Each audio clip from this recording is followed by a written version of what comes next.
Mark here with another fragrance review, this time on the niche brand of Patricia de Nicolai, and this fragrance right here called New York. Now New York kind of brought out a little bit of hoopla in the fragrance world when it first came out. It really got Patricia's name out there. It really put her brand, Patricia de Nicolai, on the map. A lot of people had their eyes on her when she released this. Many fragrance lovers have worn this, at least bought a bottle or even sampled this fragrance. This one has a cult following, boys. If you haven't heard of it, go on Fragrantica base notes. You go on numerous fragrance blogs. Even some books that have been published have spoke about this fragrance very highly. Cult following. Even Luca Turin, of course, the Bible for a lot of fragrance heads out there, actually wore this as his signature scent for at least a decade. So it tells you a lot of people have been talking about this fragrance, have worn this fragrance. It has really high marks in our community. Now Patricia, if you don't really know about Patricia or the brand itself, Patricia is really proud of her heritage as being part of the Guerlain family. As you will read actually her story, it's going to be on the box of every single one of her fragrances that you actually purchase. It will tell you that she is part of the Guerlain family. Sadly, she was never made Parfumeur at Guerlain, and I heard she actually had a hard time being a woman trying to get out there as a female Parfumeur. So really making her own niche brand, of course called Patricia de Nicolai, was probably the easiest avenue for her. So guys, let's get into the review of New York. Alright guys, let's take a look at presentation for New York, the bottle and the box. And of course here on the Rope Zoe channel we take a look at the box first. And as you can see, it's gold on the sides here. This is all embossed right here. New York, this is actually a sticker, eau de toilette, 1 ounce. You got the signature, PN, Patricia de Nicolai. This is the story I was talking to you guys about, Patricia de Nicolai, descendante de Pierre Guerlain, blah blah blah. That's her story about the Guerlains. And there's actually a sticker at the bottom here. And that's about it for the box. Very stereotypical, to be honest with you guys. Now my bottle, as you can see, the bottles for Patricia de Nicolai, this is basically a bottle anybody can just Google and find a bottle like this. This is not the most amazing or unique looking bottle, but it's all about the juice inside. But let's take a look at the bottle itself. You got the logo, of course, right here. Your sticker that says New York Eau de Toilette. There's nothing in the back here. And a good cap, solid cap. And the sprayer, not bad. It works. Perfect. Good to go. Guys, let's get to the review of New York. Let's tackle bottle sizes for New York. It comes in 2 bottle sizes. You got a 1 ounce and a 3.4 ounce bottle. This guy right here is the little guy, the 1 ounce bottle. You're looking at pricing retail around $40 to $150 American to purchase New York. I really like the 1 ounce bottles. They're around $40 to $50 retail American. Really a great deal. That's almost designer pricing, or even less than a lot of designers. So definitely this is a brand to check out. Now this is in the 80s, baby. It was released back in 1989. Awards, has it been in any of my top 20 lists? Sadly, no. I'm going to let you guys know later on in the review why that is. Now group, this is a woody, spicy chypre. Parfumeur, of course, is Patricia herself. A recommended age, now this is where this one kind of gets tricky. Really, when I first smelt New York, I really felt like this was for an older gentleman, even older than me. I really think the best age group for this fragrance would be 30 and up. Now that doesn't tell you that, hey, if you're 20 you can't wear this. No, of course not. But I really think the select age group for this fragrance, I really think it's an older gentleman and fit really well for them. 30 and up is my recommended age for this one. How many sprays and wear? I go 1 on the chest and 2 on the neck, on the pulse points right behind the ears. I'm good to go. Now let's take a look at the notes. There's actually quite a bit of notes in New York. Let's take a look at the top notes. We got bergamot, Amalfi lemon, cloves, lavender, and green notes. Now in the mid we got thyme, cinnamon, pepper, paprika, patchouli, and cedar. And in the base we got amber, vanilla, and leather. So really some interesting notes in here. So guys, let's sniff out New York. Time to sniff out New York by Patricia de Nicolai. I'm going to do a couple initial sprays here on my hand to remind me of this introduction. And of course I'm going to dissect the fragrance from top to bottom for all of you. So let's sniff her out and remind me of this introduction of this fragrance. And Really, the citruses really pop in this fragrance right off the bat. So first sniff, what does this give you? A huge blast of clean lemons, really nicely done. The start really brings me back to old classics of a safe lemon start. It really, when I first smelt this on my skin, I was like, this really reminds me of an oldie but a goodie. Eau Sauvage by Christian Dior. I know there's a lot of lovers out there of that fragrance. For me, it was middle of the road. But really, that really reminded me of Eau Sauvage. Very authentic, yellow lemon, zesty, quite well done, this one. You can tell those Amalfi lemons are really a great note in a fragrance when done well like this. Really just bursting out, really zesty, well done. I can tell it's going to go in that classic men's game right away. It's going to remind you of fragrances from the 80s, 70s, 60s. So if you're looking for something a little more modern or unique in your fragrances, this one is really not for you. This is really a classic take. There's now, in this introduction, you got that burst of lemons, but the oranges come in. There's really an orangey lemon combo, really citrusy. Some spices come in. There's a huge wallop of powder that just comes out of nowhere in this introduction. There's hints of herbal thyme, giving this a little bit of greenness.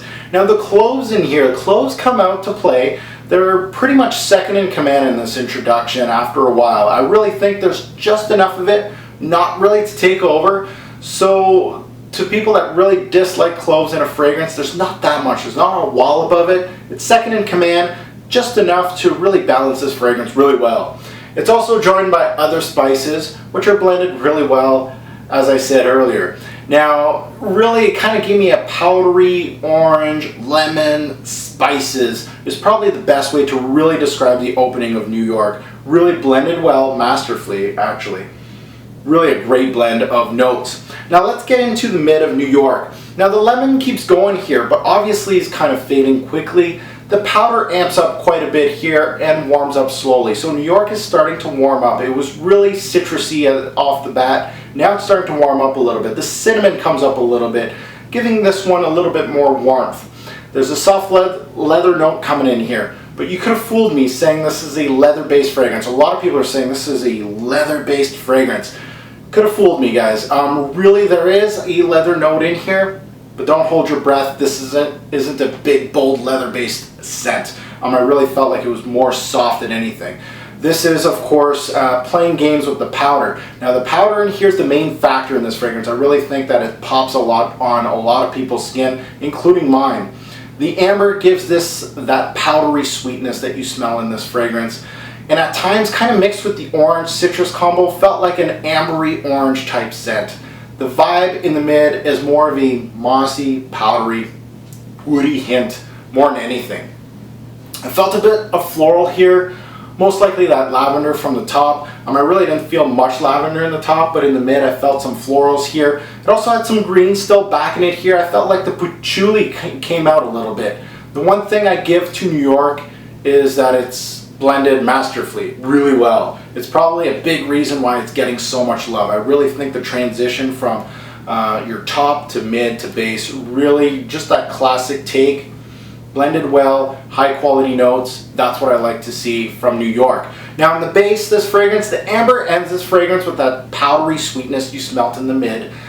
Some of the greens faintly kind of end with it. It almost felt like a melange of vetiver, patchouli, oak moss. Really green, really classic, and it felt like really an 80s fragrance, to be honest with you guys. It really felt like it was from that time. So guys, let's get to the overview on New York.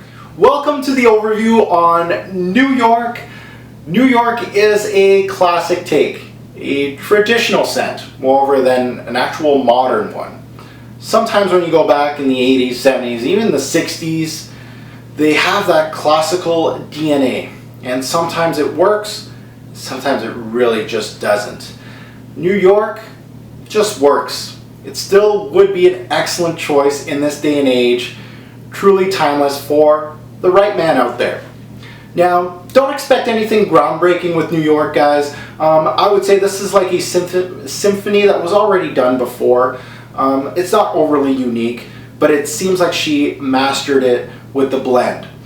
This is the reason why it's loved so much out there in the fragrance community, is because of its presentation. The blend, the notes used are really, really well done together.